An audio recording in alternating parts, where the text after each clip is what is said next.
All right, Duke fans, welcome to episode 822 of the Duke Basketball Roundup. If you did not listen to 821, stop what you're doing right now. Back up, find that episode. Donald and I are recording these back to back, baby, because it's just so much material. There's so much going on that we couldn't do it all in one episode because it would have been an ungainly, just horrible, like hour and a half, 2 hour long episode. So go back, listen to 821. Tons of great stuff on there. That is the recruiting episode. Information about one guy definitely coming to Duke, one guy who Duke really wants to get, and one guy who's kind of thinking about it. And, maybe not. We'll see. So tons of info there about the future of the Duke Blue Devils, the personnel. This episode, not as much about that kind of stuff. This is about all the other side things that happen. This the news. Yeah, this is the news. Channel 4 news team, assemble. Yeah, exactly right. I'm Jason. You just heard him. He's Donald. Donald is in Lexington, Kentucky, where he's attending the Louisville. I'm in Louisville, Lexington, whatever the hell, I believe the Cardinals and Wildcats would beg to differ. You just making those two the same, but this is not a Louisville or Kentucky podcast, so they're not listening anyway. Exactly. Yeah. He's there for the Kentucky Derby. So I got a question for you, man. Mm-hmm. Will you have a mint julep? Oh, of course. I've been to. So there's two big races here. There's the Kentucky Oaks, which is where all the Fillies race. That's on Friday, and then the Derby is on Saturday. I have been to the Oaks before. I had 1,037 mint juleps, give or take a few. I even brought home one of the cups from that. So I'm going to at least have one so I can get my mint julep cup, bring that home. I like to grab the pens because the pens are usually pretty cool. And Jason, I do have hats for both days. One's like a newsy hat, like, the newsboy hats. And then one is like I look like DL Hughley. If you've seen him wear his hats lately, I'm going to look fly in both respects. So looking forward. Maybe we'll send some pictures from the race. I'm just hoping that my horse comes in so I can win my $14. You're picking someone who's 7-1, huh? You already know. Well, he's 4-1. So, but if I get the second place, then I'll get like $14. It'll be fine. We'll do the math after I put my $2 in. I like it. All right, let's get to the news that is impacting the Duke Blue Devils. It was announced earlier today. You'll probably get this. It'll be yesterday, but for us, it was announced earlier today. Well, first we got this hint that Duke was going to be playing UConn on Thanksgiving Eve in Vegas. That came out on Wednesday. We're like, wow, Duke versus UConn on Thanksgiving in Vegas. We're like, that's huge. And then I got this little hint. Little birdie told me, oh, that's not the only announcement that's coming. That there are some other games that are being announced for Duke. And Donald, I told you about it. And then about an hour after I told you about it, it was fully announced. Duke is playing Michigan in MSG, Madison Square Garden, and they're playing Gonzaga in Detroit. The Gonzaga game will be in February. It'll be February 20th. February 20th is the exact date. Exactly. This will be the third year in a row that Duke has played a major non-conference opponent in the middle of conference season in February. 2 years ago it was Illinois. Last year it was Michigan. And this year it'll be Gonzaga. So Duke simultaneously announced games against Michigan, Gonzaga, and UConn. Wow. Huge news. But guess what, folks? That's not the big news. The big news is the way Duke has structured these games and their partner for this series of games, because all three of these games will be broadcast on Amazon Prime. Duke has entered into a special marketing arrangement with Amazon. I'm not sure if you've heard of them. Pretty big company. Got a little bit of money, does Amazon.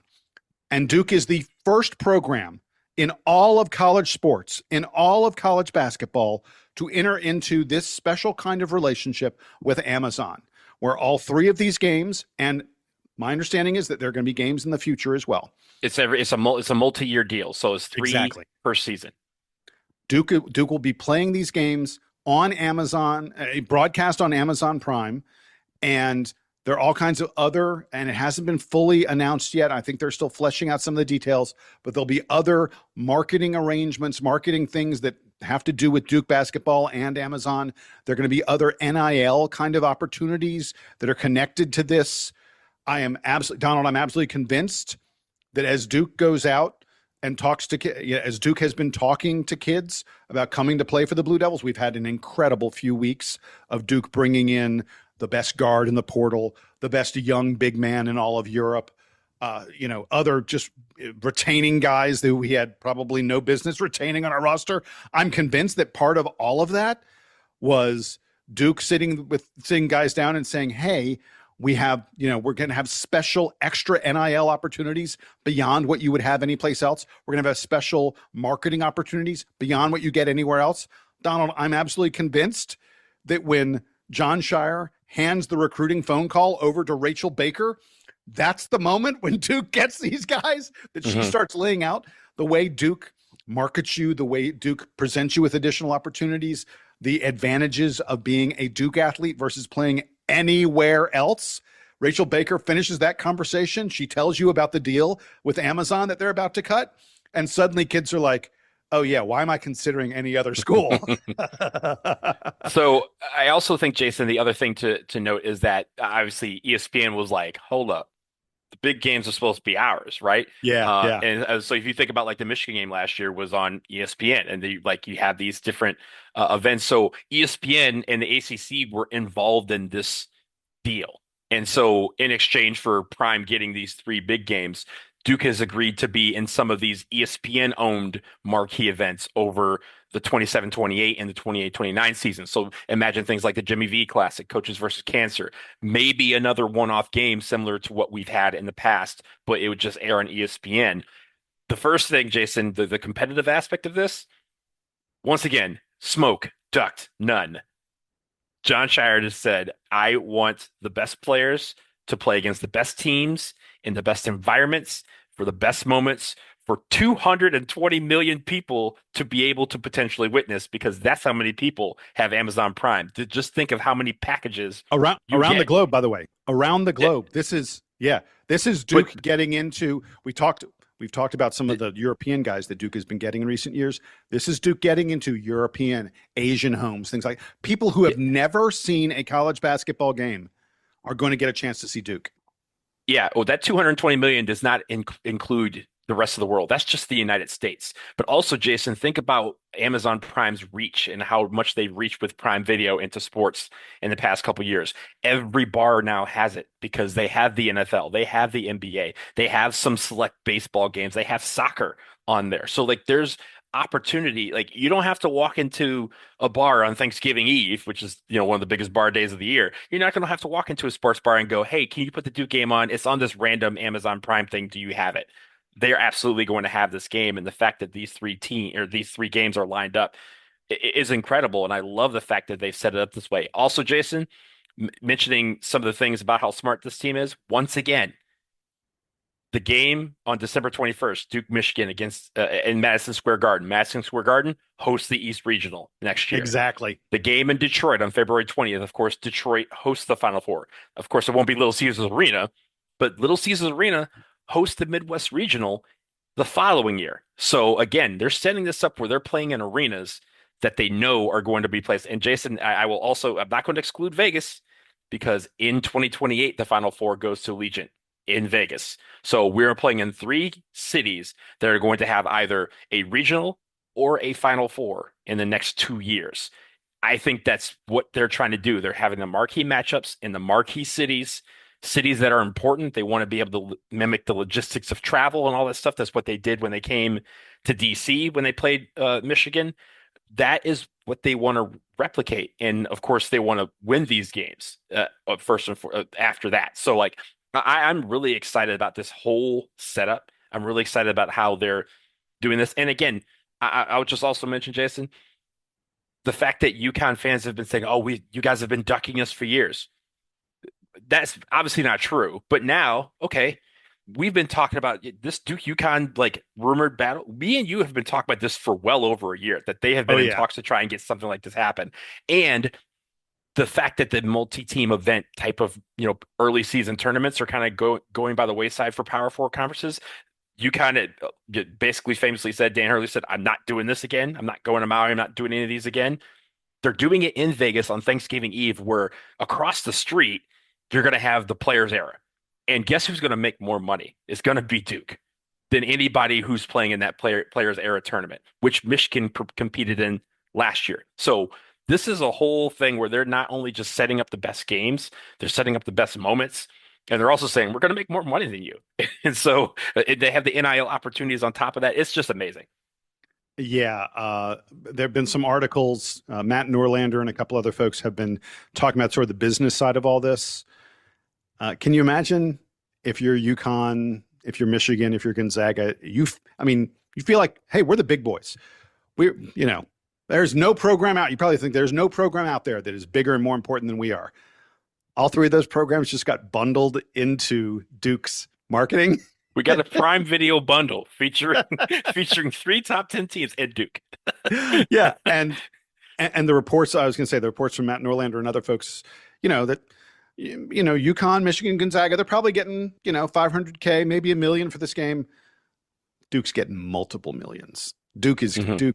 I'm sure those schools are getting paid nicely. Duke is getting paid multiples of what they are getting paid. And then the last thing I have on this, I was texting with someone who's close to the team, someone who knows about these things, someone who has been involved in this for a little while. And I said to him, I was like, oh man, this is so cool. It looks like really fun, cool games for the team and really great marketing NIL opportunities for the players. Donald, he texted me back and he said, the second half of that sentence is way, way more important than the first. Mm-hmm. Cool games. Hey, cool games for the fans. Cool opportunities, cool marketing, cool NIL for the players.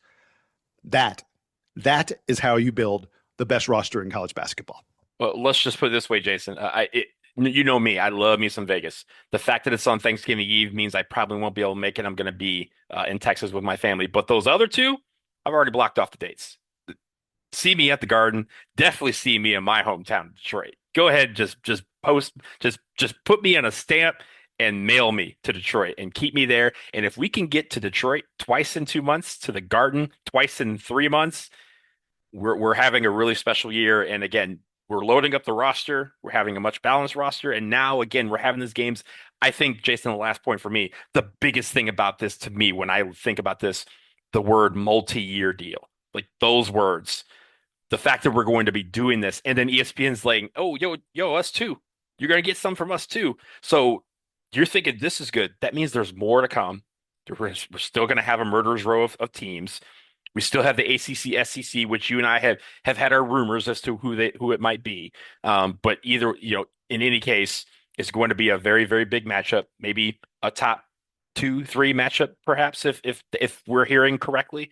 Yeah, I think Florida, Alabama, Arkansas. Those are the 3 possibilities. On the road, yeah, because we'll be on the road this year. So if you put us in one of those 3 environments, again, another top quality matchup. And then he's even looking to next year where now, guess what? He doesn't have to pick up the phone and call anybody anymore. Either Prime's doing it or more rather, teams are going to be calling them like, yo, what's up with that Prime game for 2028? Like, you got somebody? We're interested, because they want to be a part of the show too. The fact that Duke has set up this to be a multi-year thing means that our schedule is going to be set for a few years to come. Every other program in the country wants to be a blue blood. Every other blue blood in the country wants to be Duke right now. That's just the reality. That's the truth. We are setting the market, defining the market, and yeah, it's a lot of fun. These matchups are fun too, and man, Nick Himenia, you thought you weren't going to see us no more. That game, man, it's going to be woof, woof. I almost want to be there, but man. I'm so bummed that's Thanksgiving. Like, I got a whole family in town. Like, I host Thanksgiving every year. Honestly, Jason, if it was the day before, because that Kansas game in Vegas was like 2 days before Thanksgiving, I would have made it. I'd try and pull it off. Made it. Yeah. Yeah. I might, if I tried to pull this off, I might have to get divorced. Stranger things have happened. We'll just say that. All right, with that, we're going to take a quick break. On the other side, who you got, Cooper or Kahn? NBA Rookie of the Year, the debate, coming up in just a moment.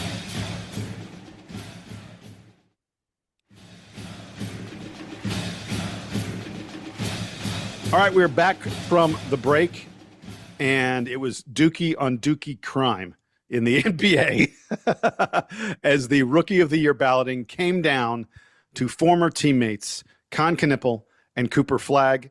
A super close vote, one of the closest votes we have ever seen for the Rookie of the Year. Basically, Cooper and Kahn were either 1 or 2 on, I think, on every ballot except for one. There was like except for one. Yeah, one for VJ Edgecombe. Yeah, there was one guy who gave VJ Edgecombe the second place vote. But yeah, and Cooper Flagg narrowly beat out Kahn Knueppel in this. It was very, very close. I think that probably Cooper won it down the stretch. Although there are people who say, Donald, that Cooper won because Kahn was in the NBA, the play-in, you know, and the votes were done after the play-in games. They were done before the playoffs, but after the play-in. And Kahn really struggled in the play-in games. Like he was not as effective as he had been. In fact, one of the games was coming like down the stretch, very, very end of the game, winning time, and Kahn wasn't even in the game because he'd struggled so much. And people are like, did Kahn lose because he played in playoff games, play-in games, whatever you want to call them, and that Cooper didn't even make? Like, Cooper didn't get a chance to look bad in those games.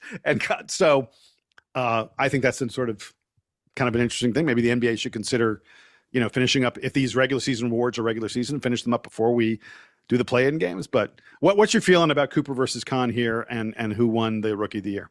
Well, first off, before I get to those two, let me just say this. Like you said, Jason, Cooper Flagg 1, Kahn Knueppel 2, VJ Edgecombe 3. Remember, VJ had committed to Duke, but once we got a couple of guys, he ended up decommitting and going to Baylor. Okay, no shame there. Cedric Coward was 5th on this list. He got a 3rd place vote. There was only 5 guys that received votes. No. So I'm just saying Duke was involved in at least 4 of the 5. Dylan Harper, congratulations, you got 5 3rd place votes. You're part of the crew. But going back to the 2, I would have given it to Cooper, and the reason why mainly it's a subjective thing. I'm totally biased when I say this, but Cooper Flagg was under a ton of pressure to be the generational talent that he is, and for that to kind of carry itself over into his rookie season. Kahn didn't have as much pressure to perform, mainly because he was on a team that wasn't as good, or wasn't, the Hornets weren't expected to be as good as they were, and Dallas was expected to be better than they ended up being. I think the other thing is Kahn Knueppel also had a bunch of young guys to kind of lessen the pressure, right? You had Sion James was with them, right? You had other rookies that were there, and then LaMelo Ball coming back. You had some guys that were there, Miles Bridges. You had guys to kind of take the pressure away from him. The pressure was squarely on Cooper in Dallas, despite the talent that was on there, and even them making the trade of sending AD away. You still had a bunch of these guys looking at Cooper, and as went Cooper, so did the Mavs, so to speak, in certain aspects. So I just think he rose above that pressure. He had some incredible games. So did Kahn. I hate choosing between roommates, between our kids, between our sons. But if I was gonna have a vote, I would have put Cooper first, Kahn second, and I would have gone with Cedric Cowherd third. So he would have gotten at least 2 votes for 3rd place. All right. So the way I think about this is, I think your vote depends on, did you try to vote for the most impactful player, or did you try to vote for the best player? And by best, I mean not even necessarily this year, but moving, looking into the future. The guy, I think that there were probably, because most impactful, it was Kahn Knueppel. There's no question about it. That Charlotte team elevated in a way that people did not think they would, and Kahn was a huge, huge part of that. His efficiency, his ability to hit 3-pointers, hit better than 42% from 3 on high volume. He set basically every record for fastest guy to 100, I think 200, 150. Fastest guy to X number of 3-pointers. Kahn Knueppel owns all the records right now, and as his career continues, he'll continue to own them, I think. Just a phenomenal shooting season for Con Knipple, and played way better defense than people expected and stuff like that. So impactful, I think it has to be Con because his team was better. But I think a lot of the guys who voted on this award sort of looked at the season that Cooper Flagg had and they went, in 2 or 3 years, if we look back on Rookie of the Year and Cooper Flagg didn't win Rookie of the Year, we're going to look like idiots. Because I think everyone looks at what Cooper Flagg did this season and quite rightly projects that a guy, remember, he's still young.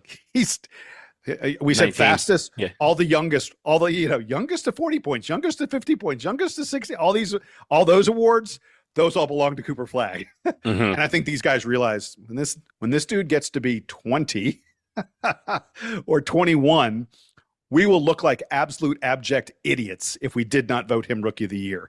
And so I think that's why Cooper Flagg ultimately won the prize. And look, Jason, I know the points. No wrong. There's no wrong answer. Yeah, there's no wrong answer. And I feel like the points was 412 to 386, right? So we're talking less than 30 points here. But if you look at it, it's 5 points for first place, 3 points for a second place vote, and 1 point for a third place vote. Cooper had 56 first place votes. Con had 44. That's a difference of 12, right? So if you look at there's 6 guys, if they had flipped their vote, we're looking at a tie here. And honestly, not even a tie. Cooper would have won by 1 because somebody dared vote VJ Edgecombe second in one of their ballots. So I don't know who that fool was. That guy deserves to have his vote taken away. VJ did nice, but I mean, he wasn't even in the same stratosphere with Con and Cooper. And you could see that from the voting, right? 412, 386, and then VJ Edgecombe was third with 96 points. Dylan Harper had 5, and Cedric Howard had the 1 third place vote. So congratulations to all of them. They all had tremendous seasons, but I think what we saw between Cooper and Con was incredible. I think my lasting impression, Jason, was when those 2 teams played each other, they both starred. So you're like, I don't even know. Just give it to both of them. Exactly. So, yeah, it was a ton of fun. All right, last thing we're going to do, not a ton of fun. It has not been finalized yet. Look, we don't know all the details. It is not fully fleshed out. But by all accounts, it appears the NCAA is ready to expand by 8 more teams to go from 68 to 76 total teams. As I said, the details have not been fully fleshed out, so we don't know exactly how these extra teams will be integrated and how the play-in games are going to work. Are they even going to call them play-in games? We're going to have so many teams now, potentially in the quote-unquote play-in before you get to the round of 64. But Donald, of course, the bottom line here is no one, I have not seen anyone who says they want this. Who's Seth Greenberg. That's the lone guy. And there's a reason for that. It's because if he was still coaching, he would want as many people in the tournament as possible because it would increase his chances of actually getting in. Yeah. And the reality is by the way, this is not about more money. People are like, oh, it's all about money. The amount of money that the NCAA makes off of these extra games is a pittance. There is not an appreciable amount of money that is being increased. What's being increased is the number of Big Ten, SEC, ACC, and Big 12 teams that make the big dance. I'm not even including the Big East because the Big East isn't really on the same level of those teams in terms of having power over the NCAA. Those 4 conferences that dominate in football and also in basketball alongside the Big East. But those 4 conferences are the ones that pushed for this and got it through. And it's nothing other than they want to be able to say, we have more teams in the NCAA tournament. It's such a bad idea. I don't understand. Give me your thoughts on it. Then I'm going to talk about why this could be bad for the top seeds like Duke is usually. In theory, this doesn't impact. You may go, this doesn't impact Duke at all. I'm going to explain in a second how it could impact Duke. Go ahead. Oh, it absolutely does. I have the exact reason that you're probably going to share. So I'll save that for you for a second. But I will say there are some details of this proposal that have come out, and it's really focused on how the play-ins would work. There is going to be 12 play-in games on that Tuesday and Wednesday. So 24 of the 76 teams will play their way into the field of 64. Dayton is still going to be a site. Dayton has skeletons on everybody. They have case files on almost every NCAA employee because that's how they get these games. There will likely be another site in the western half of the country so that they can just okay, if you're going to be in the West Regional or like or going out to Seattle or something like that for your first round, sure, like we'll put you somewhere in the West so that way we can get you there quicker than Dayton.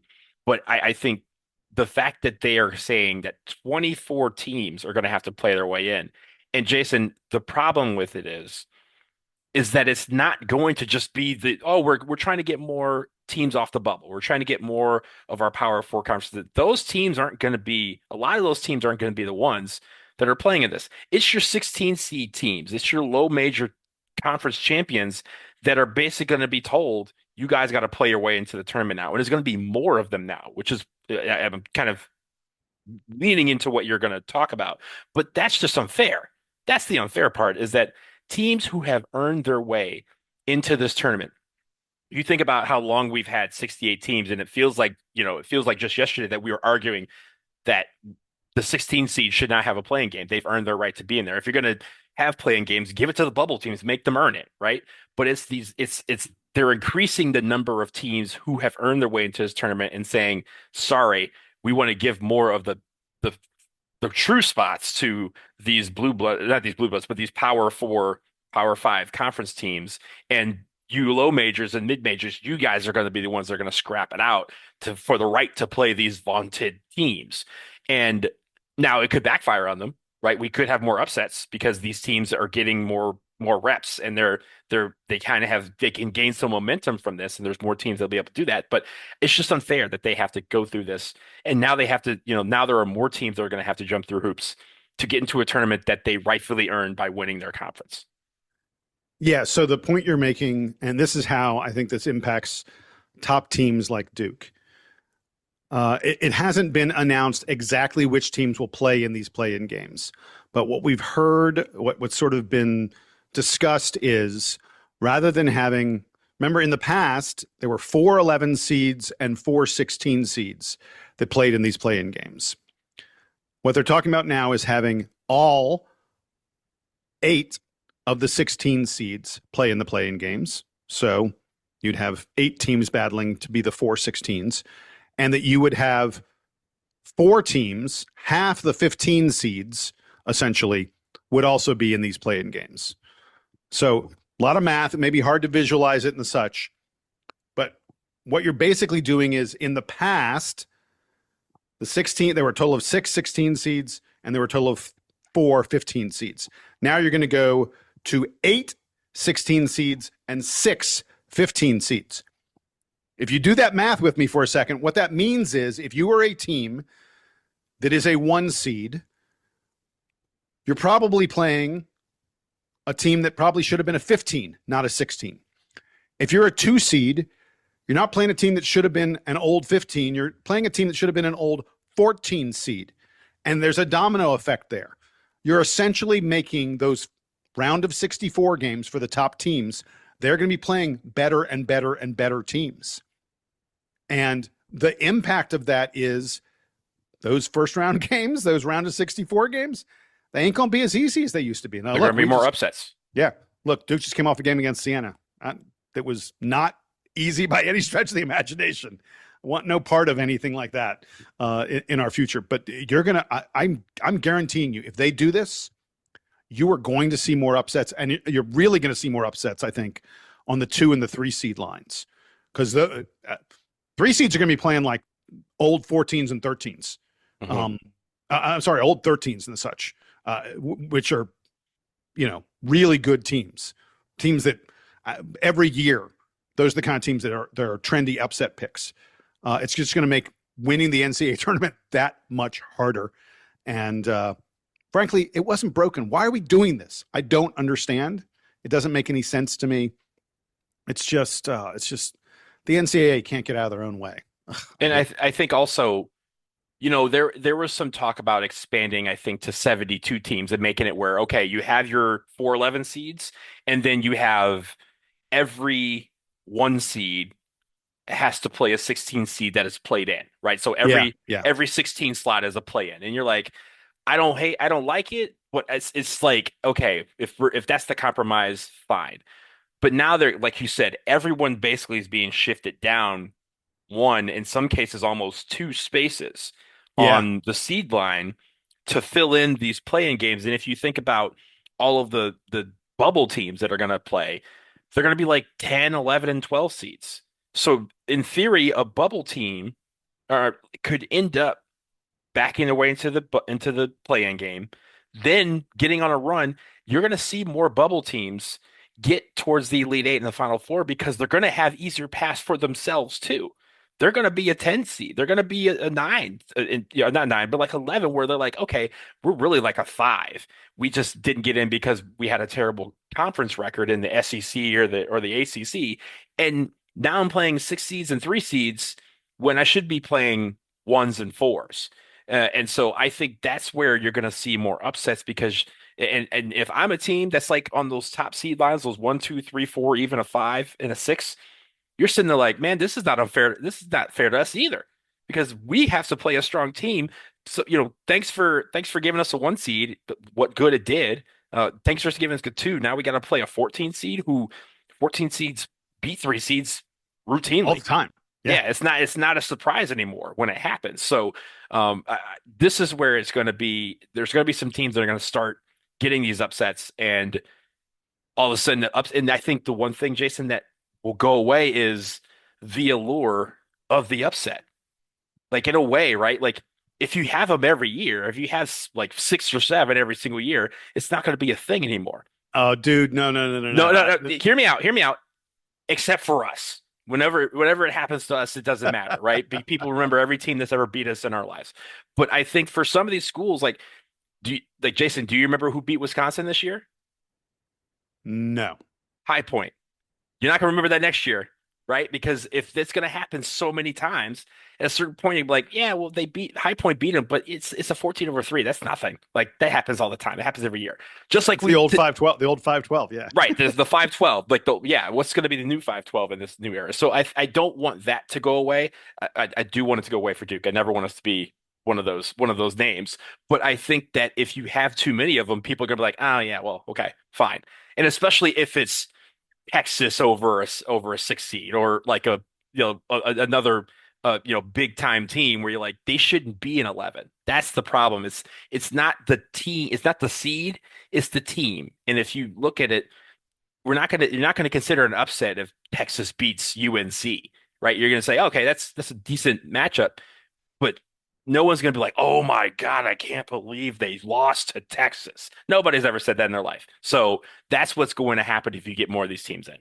All right, I got a key question for you. We don't need to go long on this because we've been on for a while. But do you think that when we fill out brackets, we should start filling out these play-in games, or do you just treat them? Because I mean, like you said, we're talking about like teams will be playing into like the 10 seed kind of line. Mm-hmm. Should we be filling out a bracket to include these games, or should we just skip them the way we've been doing with our brackets for the past few years? I see. I don't know the question of that either because I don't think we have enough paper in America to shrink the. We're going to have legal size paper for our bracket now because we're adding, eight teams, and if you do that, then You just have to squint, man. It's just gonna be smaller and smaller type. yeah. But also, Jason, you got to fill them out earlier, right? Like Well, when we have that's our the selection problem, show right? on Sunday, like, hey, you better have your bracket by Monday night because Tuesday morning games are going to be on. Like that's just going to. I don't know if like the ESPNs in the Yahoos of the world when they do their bracket challenges if they're going to include that. But again, they might have to if you're going to start having as many playing games as you have first round games. We're gonna have 12 games in this in the first four. So yeah, I don't know what they're doing other than Seth Greenberg. Nobody likes this. Nobody wants this except for the people who are apparently about to vote on it. And I want to know. I want that to be a public vote. I want to know names. I want to know who, and then I want to know why that you're going against literally all of America in this. Well, the why is because the Big Ten and the SEC want it. That's the why. Okay. Okay. So come on down. Come on and let's show your work. Show your work on how this is gonna happen because this is where again these teams are thinking we're gonna get all of our teams. All of Jason, if you think about it, they're saying that they're going to get 8 more teams in, right? And all these conferences are thinking those slots are ours. They can't all be right. It's just like people who, when they declare for the draft, not everybody's going to get drafted, although, 150 people every year think that they're going to be the guy that gets the phone call. It's not always going to end up that way, and I think it's going to backfire against a lot of teams. And I really do hope that it means that some of these teams have to play like the mid-majors, like we talked about Belmont and how they get ducked all the time. Okay, let's play those type of teams. Let's see those kind of matchups, and I hope that the mid-majors figure out a way to kind of boost the profile of some of the matchups that they do have, because that's what's going to have. That's what they need to kind of counteract this.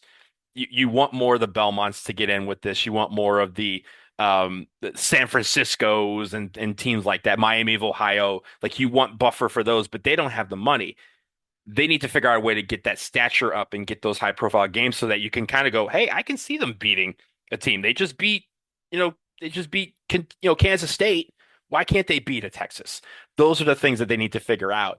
But they're fighting an uphill trend because every year, everything in this country, sports related, kind of gets, manufactured and steered towards these big teams that already have all the money. So, it's something that nobody wants except for the people in suits who probably get a lot of money for making it where more of their teams get in the tournament. There you go. All right, we're going to wrap it up here on the latest edition of the DBR podcast.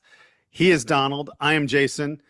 Hopefully the Duke roster is all set now, or very close to it. It won't be. It won't be. Right. We're probably going to get some more stuff. Yep. We'll be back in your feeds as soon as there is more news. And if there's not more news, we'll be back in your feeds to analyze the news that already happened, because that's how we roll here. Until then, here's the Duke Band playing us out and taking us home.